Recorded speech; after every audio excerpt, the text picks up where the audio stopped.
Should you be concerned about the market volatility in your portfolio today? All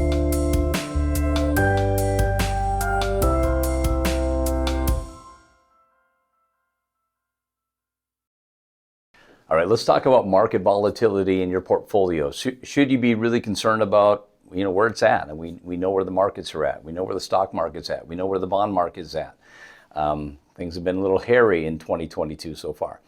But it really all depends on where you are in life in relation to retirement. Are you retired? If you're retired and you didn't do the proper planning, yeah, you could have some tough times right now. When you're depending on taking withdrawals out of those retirement accounts as the market's dropping, that's the worst time for you to take withdrawals out. What I want to focus on in this session here today is called sequence of return risk. A lot of people haven't talked about it. A lot of their advisors have not talked about sequence of return risk and how important that is in retirement. It's coming out in my new book. I have my second book coming out here in this fall, and that's what I'm talking about, is the sequence of return risk and how much of an impact that can make in your retirement accounts and how long your money will last based off of withdrawals when you're taking money out when the market is dropping. To understand what sequence return risk is, we have to understand what it's not. First of all, it's the exact opposite of dollar cost averaging. Now I'm going to pull up Investopedia page here, and we're going to put the link in here. You can download it if you like. But what is dollar cost averaging? That is, I'll just going to read here Investopedia. Dollar cost averaging is an investment strategy in which the investor, which is you, putting money into your accounts, divides up the total amount of invested across periodic purchases of a target asset in an effort to reduce the impact of volatility of the purchase. So essentially what we're saying is if you're buying Apple stock or Amazon stock or whatever it might be, or a target date fund, you don't just want to do lump sum purchases and investing. You want to keep doing it on a periodic basis. And that's why it's perfect to have these 401k employer sponsor plans where you're putting in every couple weeks investments, because you don't know if the market's high or the market's low. And essentially you're taking the market timing piece out of it by averaging the cost of that investment. And when we go back a couple of years ago, when we had the coronavirus bubble in the market, and the market the S&P 500 took a 33 and a third % drop, I had some people come in my office and said, I stopped contributing to my 401k because I don't want to invest in a down market. And I had to set them straight and say, this is the perfect timing to be investing more money in the market, because why? We're lowering that average cost of those investments to a lower value. So when the market does go up, you're going to get your money back faster and then some. So just look at, everybody likes to have sale prices. So no matter where you shop at, you want to buy things on sale. Well, investments were on sale. So that was a great time to increase the percentage of your contributions into your account. So that's dollar cost averaging when you're working. Now, what happens when you're retired? You don't get to contribute anymore. You stop that feed into your retirement accounts. You stop getting that company match from your employer. Most people have maybe a 2% to a 5% company match, what you put in of your salary. You don't get that anymore. So now you have a stagnant account that is just driven by the market, right? And that could be some bad numbers, could be some great numbers. All depends on what the market is doing. So unfortunately, if you had just retired January 1st of this year and all your money was tied to the market, well, unfortunately, and you need to take withdrawals out of the account, it's going to be a tough place for you when you're taking withdrawals when the market is dropping. Before we get into showing you the charts of sequence of return risk, let's give you a quick definition of what is sequence of return risk. And again, Investopedia has a great definition of it, so we're going to put that up on the screen right now. And we'll put a link so you can download it if you like. Sequence of return risk is the danger that timing of withdrawals from a retirement account will have a negative impact on your overall rate of return available to the investor, which is you. This can have a significant impact on a retiree who depends on income from a lifetime of investing and is no longer contributing to new capital, again, which could offset losses. So one thing about sequence of return risk is if you take money from a declining market sooner in your retirement days, it's going to shorten the life of your money, as if we're in a bull market and you're taking withdrawals. So we're going to put this chart up on here. There's going to be two pieces to this chart. And what we're just showing you here is somebody who invested $100,000 and you're taking out $5,000 a year withdrawals. Now, it all depends on what the market does. One example, as you see in the dark blue on this chart, it will show that if we had the same returns from 2000 to 2019, if you remember 2001 and 2, that was a tech bubble. We had 3 years of losses. And then we had 5 years of recovery. Then we had the real estate bubble. And then we had some pretty good bull market timing. Well, if we look at that, if you would put $100,000 in 2000, well, you'll run out of money in a little over 17 years. Right after 2016, you will run out of money by just taking out $5,000 a year out of that account. Now, if you look at the light blue on that chart, it'll show you if we're reversing those rate of returns starting from 2019 and back to 2000, because we had such a long bull market, you're taking out $5,000. Well, that money shows after that 20 years, you still have over $100,000 left by taking out $5,000 a year, by just reversing when those gains and losses come, just reversing the order of those returns. So we look at the next chart, we can see the exact numbers by having withdrawals coming out of a down market immediately, like the tech bubble. Well, it shows here after 2016, you have a little over $4,954 left at the end of 2016. 2017, you have no money left. Whereas if we reverse the order in the year 2000, you still have $109,723 left. It all depends on the order of those returns. The same average return is the same. If you do that, what's the average return of the market? It's the exact same. But it's the order of those that will make a difference. And this is where people are making a common mistake when it comes to retirement planning. Because what happens? Most people are putting all their eggs in one basket. I always ask people when they come to my office or an educational seminar I do is, we agree we don't put all of our eggs in one basket. Is that correct? And just about 100% of people raise their hands. But when you're investing, what are people doing? Putting all their eggs in one basket.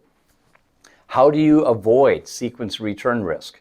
Well, the key is you need to have a portion of your money not affected by the stock market. Well, that's where people say, I think it's wise to have, that's why I have a lot of money in bonds. Just to look at where the aggregate bond is today, we'll put that chart up for so far for the year 2022. It's the U.S. aggregate bonds right now is down over 9+%, 9.2 or 9.3% for the year.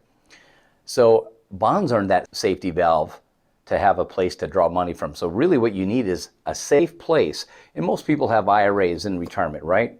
So you need a safe place to take withdrawals out of your accounts to make ends meet without having to touch the money that might be down 20%. If your S&P 500 or your risk portion of your portfolio is down 20%, right, the 15 to 20%, you should not be taking withdrawals from that account. You need to be taking money from an account that has not lost any money. And bonds are not that answer. Now, the problem is the banks aren't paying enough money as well, right? And we just go back to the real estate bubble of 2007, 2008, and part of 9, that year and a half when the market was down, the real estate market was down. Who thought it was a good idea to sell your house in 2007, 8, 9, even when it was trying to recover? It wasn't a good time to even sell it in 2010, 11 even yet, because the market was recessed. Even though it was down, it was trying to recover back up again. You need to have a place to take withdrawals out for that risk side of your investments to come back up. What is the answer? I'm going to show you what we help our clients here with at the office when it comes to avoiding sequence return risk, okay? First, I'm going to show you a chart. Now, we're going to pretend everybody has $1 million. Isn't that great? So on this chart here, we're showing you have $1 million, you've retired. Now, if you don't need your money, and we just show you what the market has done from the year 2002 to 2017. That's a 16-year period. The S&P averaged 5.4% over that 16-year period. And if you had $1 million January 1st, 2002, it shows at the end of 2017, you'd have $2,328,000 and change. So that money is over doubled, about 2.3 times what you put into that account, which is great. But that shows no withdrawals, and that's not very realistic, right? And we show the real estate bubble. We show part of the tech bubble in there. a pretty good 16-year period, really only 3 years of losses and one is less than 1%. And you've averaged 5.4%. Now here's the problem. Now when you need to take money out, we're going to show you how sequence of return risk affects this as well. So now let's look at a situation where somebody's taking out, you get $1 million, you're taking out $50,000 a year. And some people might think that's excessive, but not really. A lot of people aren't having pensions anymore, so you have to rely on your investments to make ends meet, to supplement what Social Security is not covering for you. So when we look at this new chart here, now we're that same sequence of returns of the market, but now you're taking out $50,000 a year. That's $800,000 over 16 years. And at the end of 16 years, you have $767,000 in change. Now remember, if you didn't touch it, you had over $2.3 million. Now you took out $800,000, you have $767,000 left. When you add those two numbers together, that withdrawal with your remaining balance, it's a little over $1.5 million. Where's the big loss come from? It's called sequence of return risk. That's where the loss came from. It's the risk of losing money, taking withdrawals out when the market is dropping. So when you took out money in 2002 and you took out money in 2008, money in 2015, you're not giving your portfolio time to recover. So now let's focus on this right side of this chart. Now there are investments out there where you can actually not take any losses. You get a portion of what the market makes when it's up. It's not a bond. It's called an FIA. And it's called a fixed index annuity. And I know a lot of people don't like the term annuity, but don't get caught on the term annuity because Social Security is an annuity. Your pension is an annuity if you have that. And we focus on annuities here that are accumulation annuities that are uncapped, that you can make good returns on these accounts, that you don't have a cap to it. They've been outperforming bonds. And we have an article showing how these have outperformed bonds. And the nice thing about this year, when the bonds are down 9+%, these index annuities can't lose anything, and there's no fees. So that's the ones we focus on for our clients at the office for that safe portion, that safe bucket of money. So now when we look at this FIA strategy here, this is just an illustration. Well, what if you can't lose in a down market? You get half of the upside of what the market makes when it's strong. We look at the average return at the bottom, 5.2% as opposed to 3.9%. And that's another interesting point to show is, you average 5.4% in the market without taking withdrawals, but once you start taking withdrawals, you lost 1.5% compound rate of return on that side in the market. Interesting thing is the FIAs with zero on the lows on the downside, with half of the upside, your average rate of return is 5.2, taking withdrawals out. And you look at the remaining balance after taking out $800,000, you have a lot bigger remaining balance than what you had in the market alone. Now, when we look at this, we're not recommending everybody get out of the market and put your money into an FIA. That's not something you should be doing. What you should be doing is complementing each other, because we do know long term the market does fare better. You'll have better rate of returns if you give it time. That's the key. You have to give it time to recover. And this is what we're doing, using these FIAs to do for our clients, is to buy time for the market to come back up. Now I'm going to show you a couple last slides here, and we'll be all wrapped up here for today. But so let's look at, let's pretend everybody has $1 million in IRA dollars, okay? Now, again, the key is you have to understand the IRS rules with IRAs and withdrawals with IRAs, which we understand. You can't have half your money in a 401k and half in an IRA. And when it comes to RMDs, we have other previous episodes on this. You can't take your RMDs out of a 401k to cover an RMD for an IRA. It doesn't work that way, and vice versa. It doesn't work that way either. You can't take money out of an IRA for a 401k. So we're recommending clients have IRAs for this purpose alone. So if you had half your money into the market, in $500,000 in an IRA that's attached to the market. And let's just say you have it professionally managed, and because it's professionally managed, there are type of portfolios that can limit the volatility in times like this. Well, let's just say you lost 20%, okay? So drop your half your risk money from $500,000 to $400,000. Well, if you had half your money in an FIA, the worst you could do is take a zero, and there's no fees on it. These are not variable annuities by any means. These are not fixed annuities. They're called fixed indexed annuities. They've been around for a long time. I have one myself, and I could share maybe a future episode what my rate of return is. So in a bad year, the FIA still has $500,000. So you started with $1 million, you're at $900,000. I know that's not exciting, but reality is, what rate of return do you have to get your money back up to $1 million on that $900,000? You need a return of 11.2% to get your money back to $1 million. What we're seeing is a lot of people come in the office and they're taking such heavy risk with all their money.